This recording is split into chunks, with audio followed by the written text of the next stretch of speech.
Welcome back to the news at 10.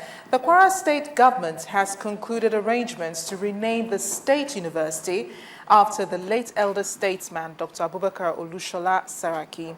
The Governing Council of the institution had earlier approached the governor, Abdul Fattah Ahmed, with the idea of immortalizing the late political icon's educational legacy in Kwara State.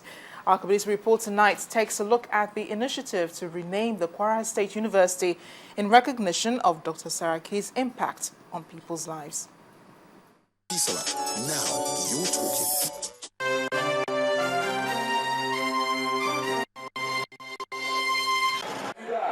The legacies of this great man are not easily forgotten.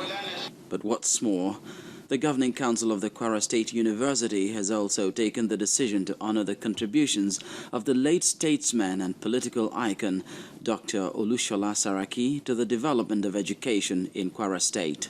The university community acknowledges the immense contribution to education through the award of scholarship to indigent students and sponsorship of several youth to universities, polytechnics, colleges of education, apart from the frequent monetary intervention to parents and guardians to offset the school fees of their works. The University Governing Council met on several occasions to discuss the issue. Consultations were made at various levels, and a consensual decision was taken by the entire university community and that the institution should be renamed afterwards. This decision has been duly communicated to the State Governor Abdul Fattah Ahmed, who readily buys into the idea, along with the State House of Assembly. For us, it is the least you can give him for what he has done all his life for parents. But we are sure that tomorrow, people will ask, who is this Shola Saraki? We'll tell them that these are people who devoted their lives to make life better for others to live. Dr.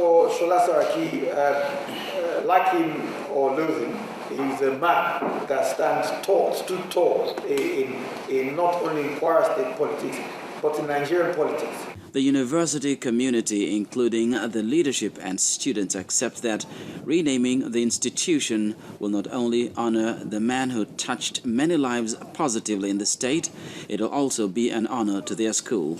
People who have committed their lives for the betterment of humanity, people who have made difference either in science, in social sciences, in economy, in politics, in all areas of human endeavor, are kept in a permanent memory in such ways that they become a kind of moral booster, a kind of model, a kind of legendary point for generations yet to come.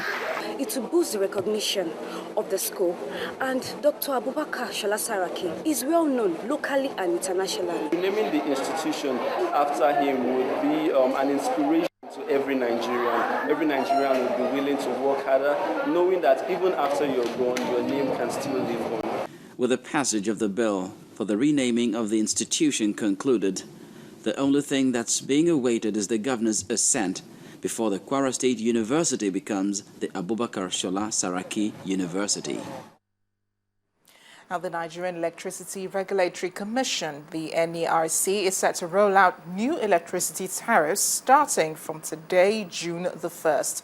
The Electricity Commission had earlier approved the review of the multi-year tariff order. The chairman of NERC, Dr. Sam Amadi, had stated at a session in Abuja that the new tariffs will not be equally served to consumers nationwide, as some parts of the country would have reduced tariffs and others would have theirs increased, according to the cost incurred by the Consumers Electricity Distribution Company, DISCO. He said the general public should note that the wholesale tariff paid to GENCOs is one of the three components that make up the total tariff paid by consumers. The other two parts are the transmission and distribution components. The new tariff is coming at a time the country is still faced with a shortage of power supply. But now to the arts. Rebirth is an exhibition by Roland Idubo at the Nike Arts Center in Lagos. The Edo-born artist shows a point where painting and sculpture meet in his two-dimensional work of art, which is laced with a lot of cultural themes. Art Review tonight takes a look at Rebirth.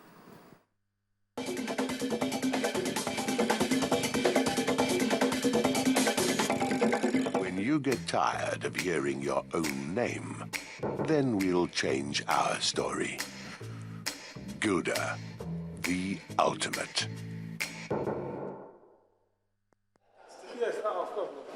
After several years of going underground to reinvent, Roland Idubo has come back with a bang to present his relief and sculptural paintings in his second solo exhibition, Rebirth.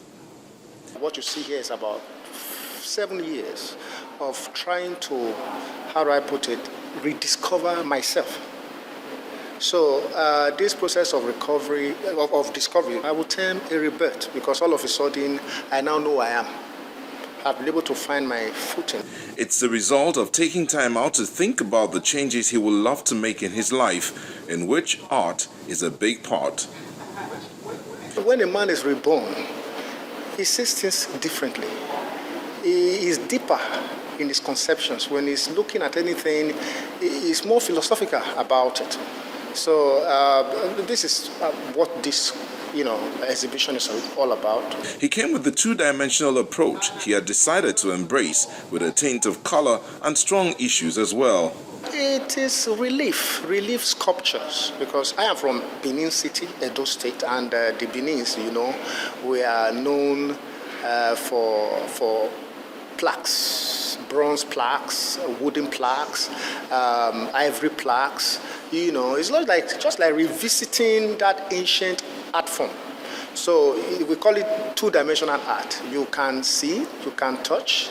We work with protrusions, projections, depth, and it's basically sculpture. But instead of being three-dimensional, it is two-dimensional. Nowadays, everybody seems to be, taking refuge in painting. It is easier, but just where somebody needed to revitalize this. Take a good look at all the works. One unifying theme Idubo has is tradition. It shows in pieces like Heritage at Chilogun, which shows a drummer doing his thing. If you have lost touch of your root, what kind of fruit are you going to bear? I think the greatest problem with Africans is that we have lost touch with our very rich cultural heritage. Then the marriage ceremony comes in. A three-series piece. It shows an Igbo traditional ceremony while the bride, dressed in a lovely attire, carries a tusk filled with wine and seeks out her groom, ignoring calls from other men, which is usually part of the act. Europeans highly esteem the Africa for our communal living. They don't understand it, they don't live it, but somebody who came here was able to bring out just that element of the African tradition and say, look, I love the communal lifestyle that you people, you practice. We are a brother's keeper. We have always been. But because of civilization, we've lost it all. Corruption takes its root from, our losing our traditional roots. There are other fascinating works, such as Freedom, where the artist calls on everyone who has been bound by the shackles of corruption to break the chains. Bob Marley talked about mental slavery. The average African is still a slave in his mind. I don't know whether in Nigeria we have within our plan, rolling plan, 5 years, 10 years. The dream of building our own computers, the dream of having, coming up with, how do I put it, groundbreaking research in any area. That is not part of our thinking. We believe that technology is for the white man, so we leave that arena to them. We don't even go near there. Roland Idubo has shown the colorful path where sculpture and paintings meet, a style that would definitely be a talking point for years to come. When you get tired of hearing your own name, then we'll change our story. Gouda, the ultimate.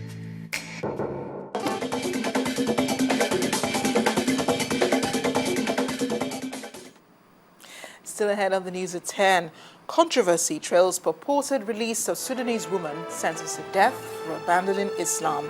That's an informant scene. Please join us again.